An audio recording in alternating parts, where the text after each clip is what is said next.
Okay, so this is an answer to a question: how and why did I come to esotericism as a central system or belief in my life? Um, the short answer is that I've always been asking myself and other people and the world at large why things are the way they are. And I've been relentless about that, and have just been not satisfied with any of the answers given. Um,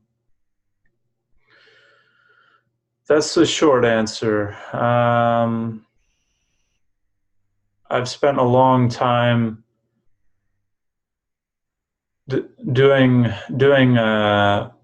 work and background stuff in my life, um, pursuing knowledge basically, and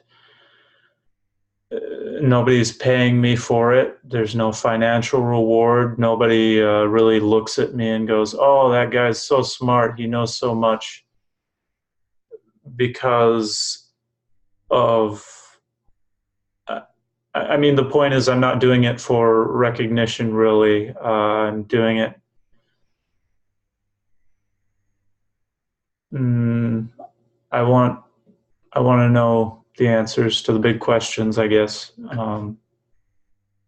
there's so much I could say about about all that, but the whole reason for pursuing esoteric knowledge, if you want to call it that, is it's about life purpose and fulfillment and finding meaning in life. It might seem very scholarly at first, like it involves a lot of reading to learn about this kind of stuff, which it often does, but and the reading means nothing if you don't apply what you've read in your daily life. Um, that's the truth of the matter. Yeah, it just kind of evaporates. It's meaningless facts and knowledge. You don't really get to take it with you when you die, even though knowledge is a non-physical thing. You have to do something good with it. So being on the esoteric path is about being a good person also, and honoring yourself and those around you, and not even just living a clean life, but being able to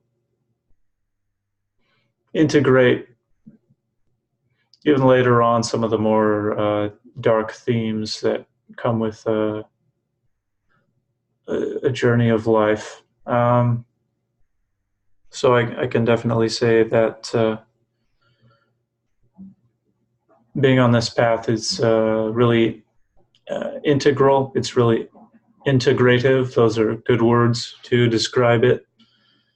Um, so I hope that makes some sense. What else can I say about that? That's really kind of the core of it. Um, it's about being a good person, and yeah. Um, I suppose it wouldn't go amiss to maybe get into some of the stuff about what exactly esoteric knowledge consists of. Um, I think that a lot of uh, a lot of garbage is out there these days. The calling itself esoteric knowledge, or there's a lot of people who are just kind of parroting stuff from old books, old hermetic writings or books or whatever. Um, and they just kind of get off on that. I don't approve of that. That's a stupid thing to do. It's a waste of time. It's kind of done for ego reasons.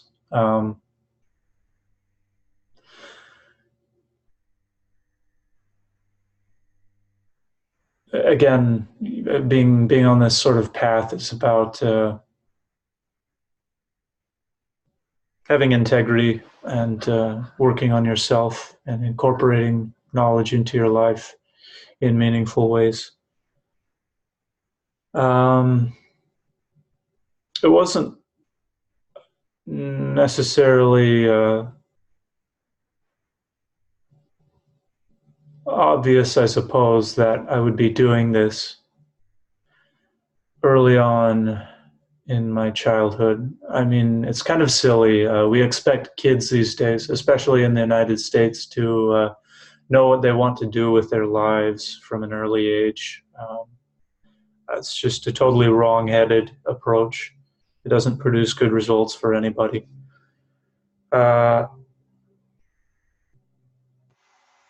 I knew that I wanted to do something meaningful, and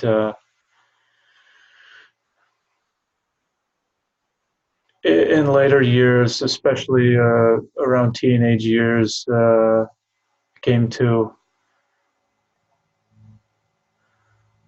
want to contribute something to society that hadn't been contributed to it before, to contribute to people's understanding.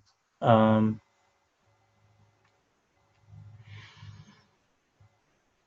I didn't know how or why. I mean, what kid really knows or can articulate the feelings they have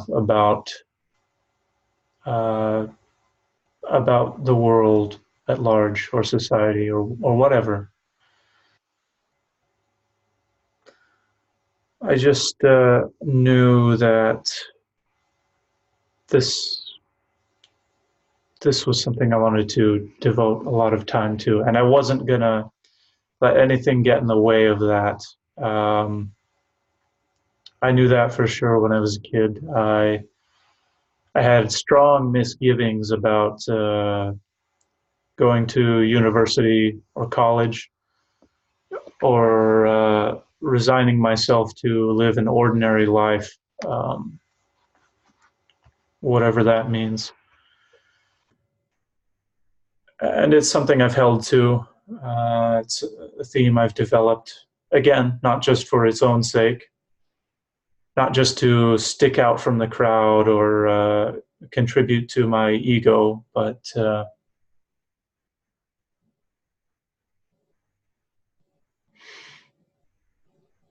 I knew that I had something for people. Everybody has something for people. Everybody has something to give. Um, that's for sure. That is a given in life. It's up to us to develop that. It's our responsibility to develop that. Again, having gone down this path, there's a lot that I could tell you or share with you, and I will do that over time. I will do it when the need arises. And it's enough to say right now that there are a lot of just things that don't match up in what we're taught about the world or human nature or human behavior or there's really a lot of room for mystery out there is what I'm trying to say.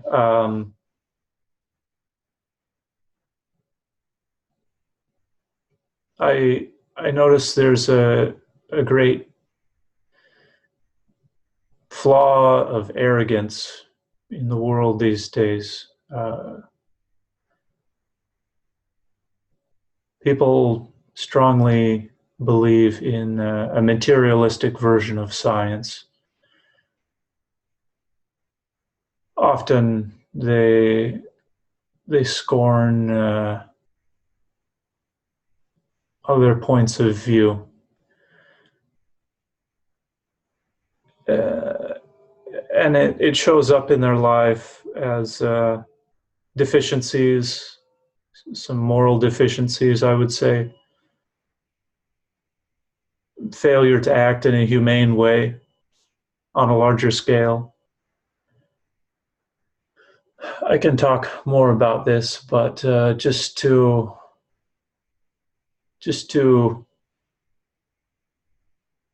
make the point real for you, the modern wars that we have are driven by this deeply flawed belief that all there is the material world that we live in and nothing else besides that. Some variation of that belief. It's like a mental virus that's responsible for a lot of the atrocities, terrible things that have happened in the past 150 years easily.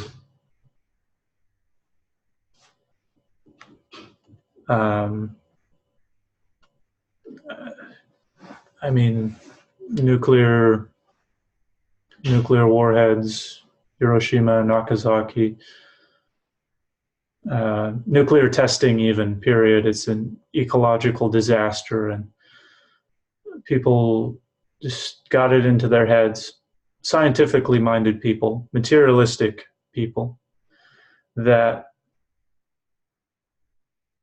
there's nothing wrong with splitting the atom in a way that would, produce a big mushroom cloud. That's a big dramatic example, but there are plenty of other examples.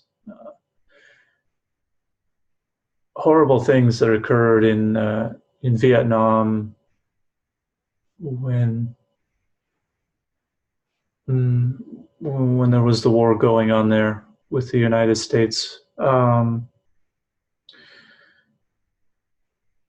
We have a lot of small-scale wars now. They're really not driven by any kind of strong, hot-blooded ideology. I would say that is the other thing that can really cause atrocities in the world.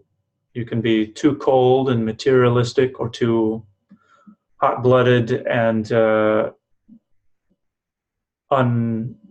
ungrounded in reality. So it's about finding a balance between the two in your personal life, in your individual life, and in your life at large, where you relate to society and take part in that. And we have a lot of problems these days that need fixing. And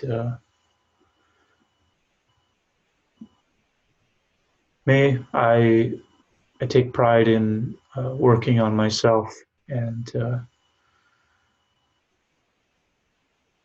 being a better person.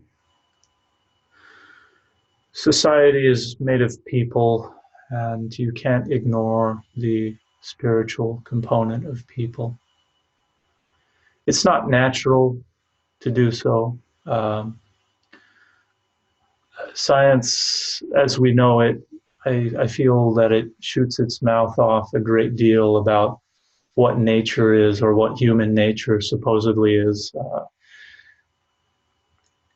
In America, anyway, they produce a lot of TV documentaries, like on the National Geographic channel, or they had a channel called Animal Planet or something like that, where there's a lot of good documentaries out there. But I remember a time when they would produce really stupid, sensational documentaries about nature, where they would only focus on the brutal aspects of nature, things being killed. I think that is a prime example of how science, as we know it in the modern day, is really wrong-headed, really misguided. I'm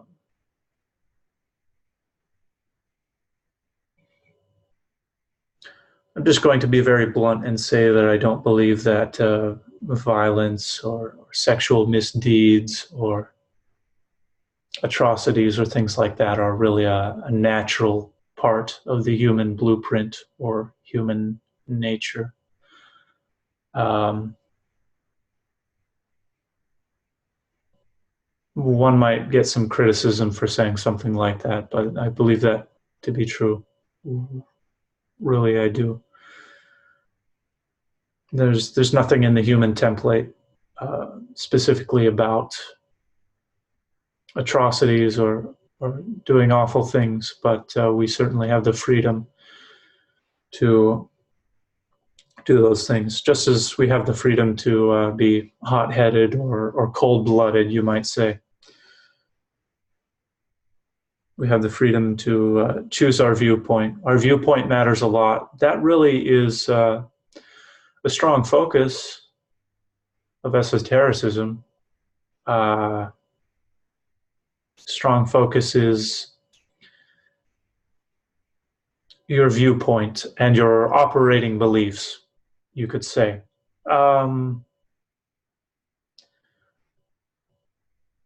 What you believe matters a great deal, as I've already illustrated with some of those earlier examples of atrocities and whatnot. But it really does. If one disregards that, it causes problems. Anyway, I think that's enough about that. The reason that I really kind of went more fully esoteric or more intently down this specific path was because I wasn't able anymore to deny the existence and potency of unseen forces in the world. It just became obvious to me. There were things I would notice, especially trends in economics and psychology, especially group psychology.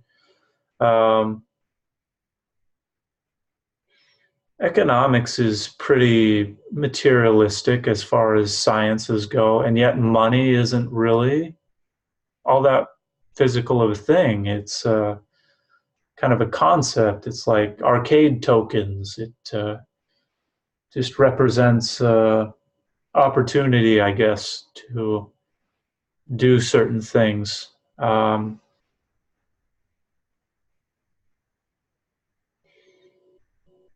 But I would notice those things. I was for a fairly long time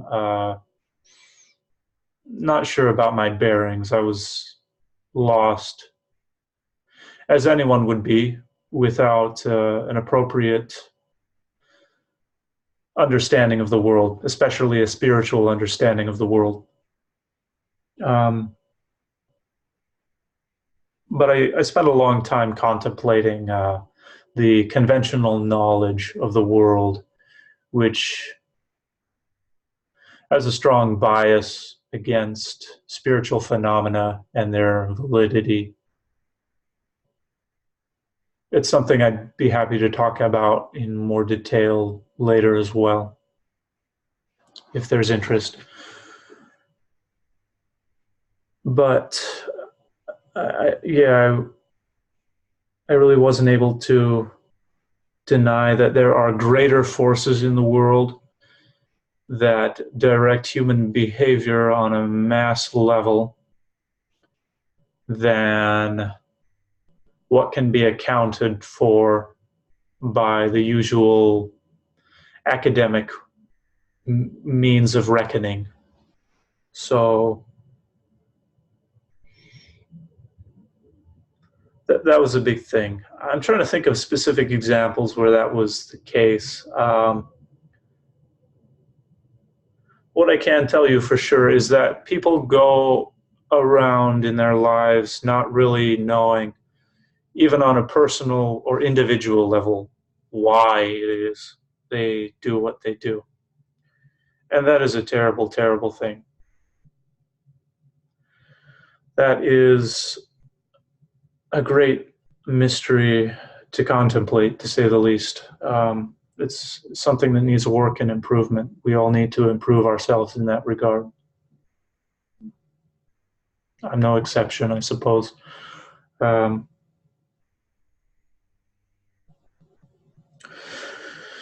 always been an interest for me in things like group psychology, especially. I just came to see that even like socioeconomics or sociology or things like that were very limited, not only in what kind of theories they could offer to explain why things are the way they are in the world, but they don't feed your soul. They don't give you direction. They don't help you.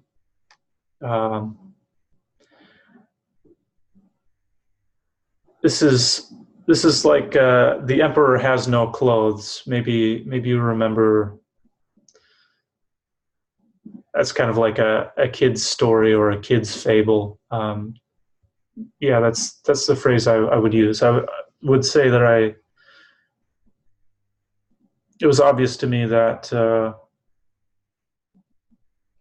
the scientific system that we have today has a lot of power, and it uses it badly, and it doesn't have as firm a grounding as it claims to have. It causes disaster. I'll say that it enables pollution. I mean, the whole Industrial Revolution and decision to turn people into consumers through the use of advertisement, disintegration of morals, things like that are really travesties by my way of thinking. And I'm sure I'll talk about that more later. But yeah, the emperor had no clothes.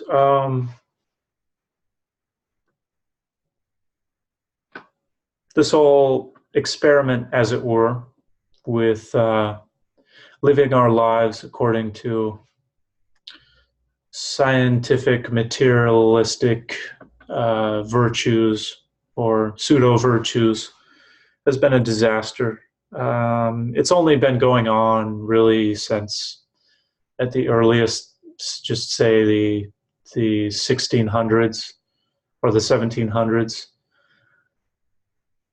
That's the truth of the matter. It's a lot younger than the old world religions, which have problems as well. But what I'm about is reconciling those two sets of beliefs.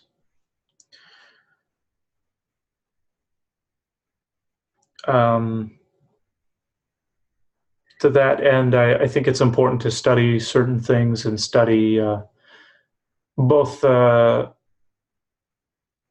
what we know from our current understanding of science, as well as some of the ancient knowledge of the mystery traditions of the past, whether you're talking about Eastern systems of knowledge or Western systems of knowledge or whatever. I don't really believe that those ancient systems of knowledge were just like a 10,000-year-old placeholder or substitute for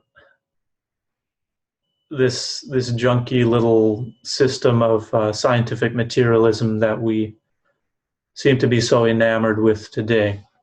I don't believe that. I'm interested in kind of bridging some of those worlds. Later on, I came to notice that there were, as I said, unseen things that govern people, that govern the world, certainly, and physics even, I suppose. I came to see that there were trends, laws, and templates which govern all things. And yeah, that knowledge far exceeded secular knowledge. In the beginning, it wasn't really a cohesive system for me. It was just little kernels of wisdom that I had kind of foraged from the daily life of myself, my daily experiences. That's very important. I mean, you can't discount that. We have a society that will feed people breakfast, lunch, and dinner, speaking in mental and emotional terms. People get fed through the news and the media and entertainment, and a lot of it's garbage. And what does it do when you eat garbage? You get sick. We have spiritual sickness in the world these days, moral failings, atrocities. Not to focus on those too much, but it's a very real thing.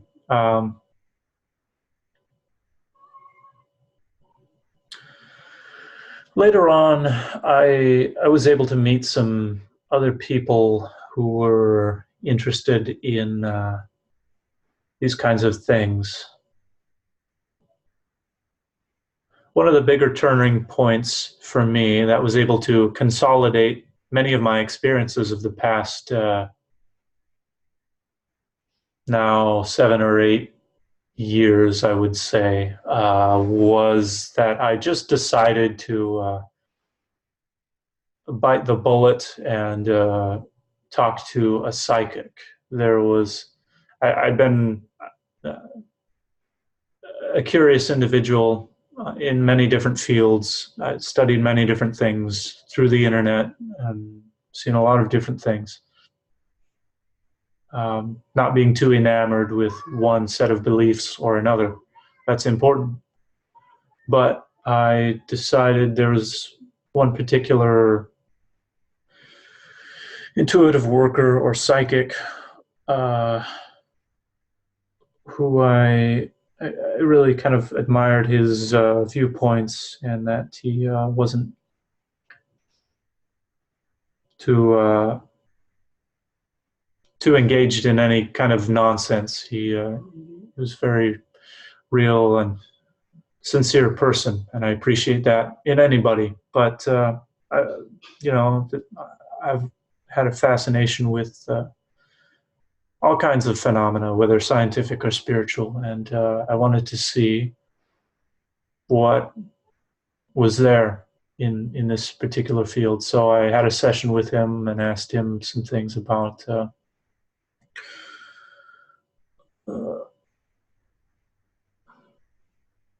what I could do to get myself educated on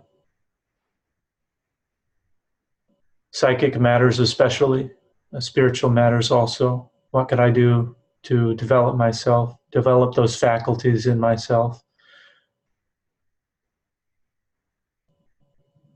Yeah, he was able to help me quite a bit. We talked in that session about, I suppose you could refer to it as natural law, which I can also go into later. He was able to point me to sort of an educational group that teaches about these things. That particular group was called Energy Worlds. There, I still participate in some live calls with them, which are conference calls, and they're very interesting. They have a SoundCloud account where they have some sample material uploaded, as well as sort of a private database of knowledge and teaching materials and things like that for people who are interested in these kinds of things. That really kind of stuck it all together for me when I was able to get in with that group, Energy Worlds. I'm still a part of that group. I still participate, and I've been able to learn a lot from my experiences there. I'm very grateful for it. It's helped the world make a lot more sense. What we have for knowledge now is it's very foraged, like sort of like what I had earlier in my life experiencings. It's just kind of cobbled together. It's not very cohesive. I don't believe that the universe is cruel enough to hide its mysteries that way. I believe that the universe is not really as chaotic as it might seem. And there's really a kind of a synergy or a balance between chaos and order. But it's a very real thing, especially for me. You'll find that I talk about that kind of thing a lot. I'm happy to do so. There are indeed laws which govern everything that goes on in the universe. They're actually very easy to understand. And they've been around, they've been studied for a very long time in many different schools and locations across the world. And that kind of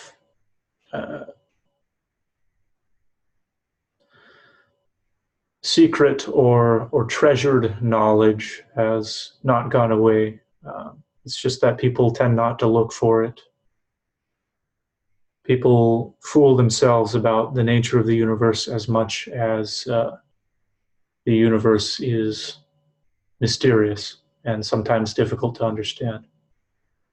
But there are some very easy places we can start if we want to understand the patterns and templates which appear in nature and the cosmos. That's what I'll say about that. Lots more I could say from there, but I'll, for the most part, leave it at that. As many people have mentioned, there is indeed a lot of bogus stuff out there, especially in what might be referred to as the New Age movement. There's a lot of good ancient knowledge, but it's been passed down and squeezed and extracted and squeezed again and used and recycled for such a long time, thousands of years even, that it's kind of lost its meaning for people. One of the facets of the age we live in, which is a cause for misunderstandings and atrocities, is that we live kind of in the age of the empty phrase. We live in an age where phrases have lost a lot of their meaning. A prime example of that, I suppose, is how we use a lot of analogies or metaphors or phrases or aphorisms which derive from agricultural times. Well, the bulk of people in the developed world don't live in agricultural circumstances anymore, but they still use those phrases. It's a small thing, but it really is significant. It's just an example of how people have lost the plot of life. They've lost the threads of meaning. And small things like that add up. If they don't have the small meanings, then they can't really have a good grasp of the big meanings anymore. They need to rediscover those things. And so what I'm here for is to help people rediscover those things, help people rediscover some excitement in their lives and learn some things new and fresh, and to start with a new and fresh understanding, possibly even on a big scale someday. That's what I hope for. That's what I work for. That's why follow the esoteric path. And I think that I will leave my video at that. That's a good springing off point. I could say a lot from there, and I hope you enjoyed it.